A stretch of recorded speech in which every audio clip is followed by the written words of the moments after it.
मैं सहारा के निवेशक बंधुओं से कहता हूं, ध्यान से इस शो को देखिए कि हमारी लड़ाई जारी है, लेकिन आपको बहुत जानकारी बहुत जरूरी है कि सरकार क्या कर रही है, सरकारी बैंकें क्या कर रही हैं और सुब्रत रॉय ने क्या किया। जी, तो उस समय भाई लोगों को एकदम बहुत सारी बैंकें फेल हुई, तो लोगों को ये लग रहा था कि भाई ऐसा ऐसा पंजाब नेशनल बैंक भी है और उसका बहुत सारी ब्रांच है, 20-25% ब्रांच है उसकी पाकिस्तान के अंदर है, देश बंटवारा हो रहा है, हमारा पैसा पंजाब नेशनल बैंक में डूब ना जाए। तो उस समय का जो चेयरमैन था वो बहुत होशियार था, उसने आजादी से पहले ही सब हर शहर के अंदर जीपें हायर कर ली और उसने बड़े बड़े संदूक बना के उनमें कैश रख दिया और उन सबको लगा दिया कि जिस भी ब्रांच से फोन आए उसके पास विद इन 15 मिनट्स पैसा लेके पहुंच जाओ।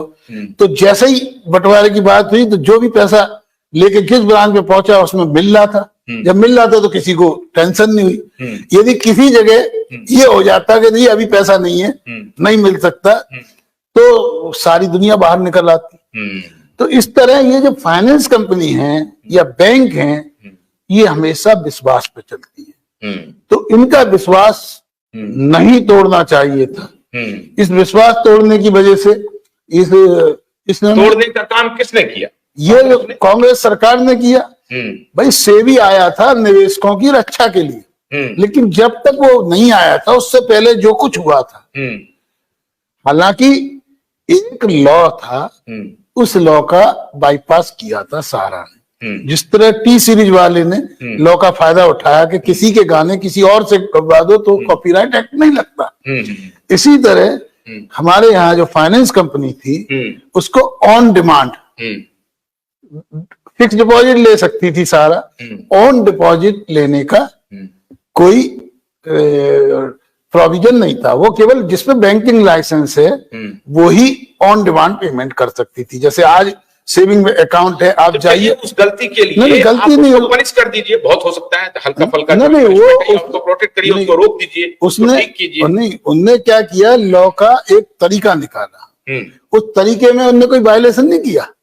तरीका उन्होंने क्या निकाला, चालाकी किया, उसका तरीका निकाला, जो कि हम लोग चार्टर्ड अकाउंटेंट हैं, वकील हैं, हम लोग तो तरीके ही बताते हैं कि जो लीगल भी हो और काम भी चल जाए। तो उन्होंने तरीका ये निकाला कि उसने एजेंटों के थ्रू पैसे जमा कराए एफडी के।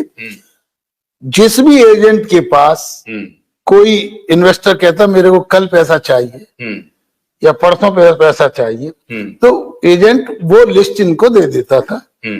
ये अधिकार था हर एफडी कंपनी को कि वो पब्लिक नहीं मांग सकती, हमने 5 साल की एफडी ली है, लेकिन अगर कंपनी चाहे तो वो प्री मैच्योर दे सकती है। तो ये जिन जिन की डिमांड होती थी उसके हिसाब से प्री मैच्योर एफडी दे देते थे, तो लोगों को पैसा मिल जाता था। तो बेसिकली ये इस रोक लगा दिया, इस लॉ का प्रोविजन बाय करके ये बेसिकली बैंकिंग लाइसेंस के बिना बैंक चला रहे थे। तो वो बेसिकली एक वो था। तो उसमें क्या है, अगर उनकी मैलेफेड इंटेंशन हो तो आप कह सकते हो कि आपने वाई लॉस किया, अदरवाइज उन्होंने लॉ का वायलेशन नहीं किया, लेकिन लॉ का उन्होंने तरीका निकाला। और वो जब ये लेकिन इससे नुकसान क्या हो रहा था? मतलब अब लॉ का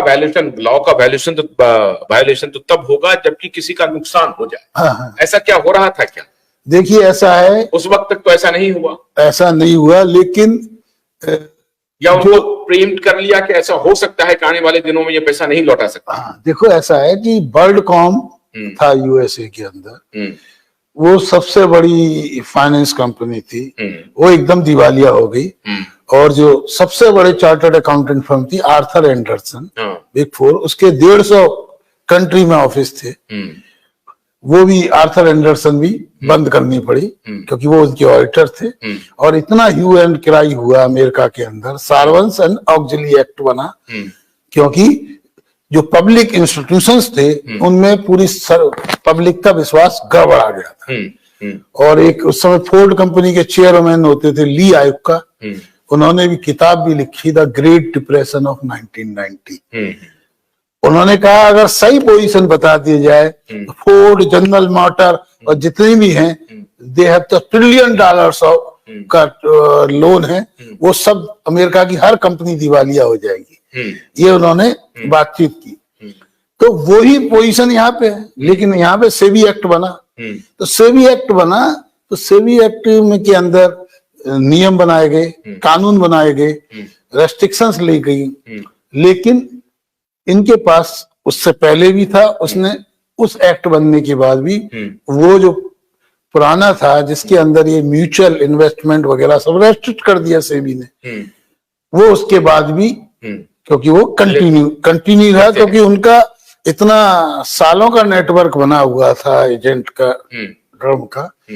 तो वो एक बेसिकली आप इसको डिस्पर्सन कह सकते हैं कि एक नई जो पुराना सिस्टम था, आपको ध्यान होगा कि पहले पूरा बिजनेस हुंडी वालों के थ्रू चलता था, मनी लेंडर होते थे, हम लोग भी व्यापार करते थे, हमारे फादर वगैरह, तो लोग आप पर्सनल कुछ हुंडी दलाल होते थे, वो आपसे प्रोमिजरी नोट 45 दिन का साइन करके आपको पैसा दे देते थे, फिर अगले 45 दिन आते वो करते रहते थे। तो वो सब इन्वेस्टमेंट चलता था, क्योंकि उस समय तो बैंकिंग स्ट्रक्चर इतना एक्सपेंशन नहीं था, बहुत लिमिटेड काम थे। Bank was only for the few person, आम पब्लिक का, छोटे लोगों का बैंक से कोई लेना देना नहीं था।